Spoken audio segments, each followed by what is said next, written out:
Kenya میں قتل ہونے والے پاکستانی صحافی اور اینکر ارشد شریف کی والدہ نے chief justice of Pakistan Umar Ata Bandial کو خط لکھ کر اعلیٰ سطح کا جوڈیشل کمیشن تشکیل دینے کی استدعا کرتے ہوئے کہا ہے کہ میرا یہ پہلا اور آخری خط ہے، اگر میری استدعا قبول نہ کی گئی تو میں اپنا معاملہ اللہ کے سپرد کر دوں گی۔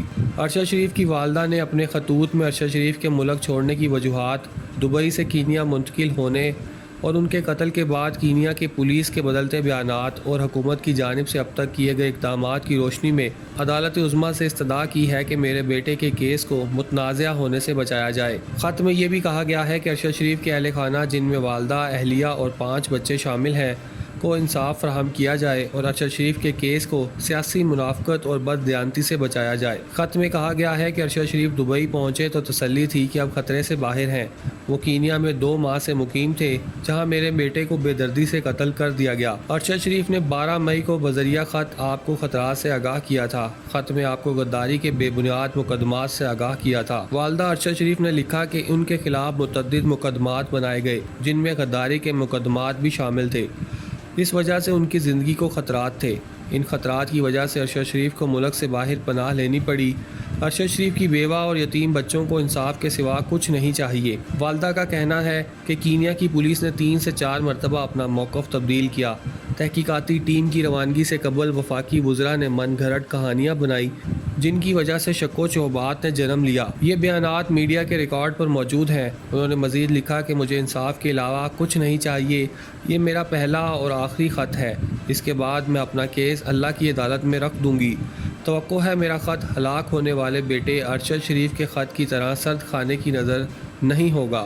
انہوں نے خط میں مزید لکھا کہ وزیر اعظم نے اپنے بیان میں جوڈیشل کمیشن بنانے کا اعلان کیا تھا۔ صحافی ارشد شریف کی والدہ کا کہنا تھا کہ ریٹائرڈ جج کی سربراہی میں کمیشن بنانا حکومت کی بدنیتی ظاہر کرتا ہے۔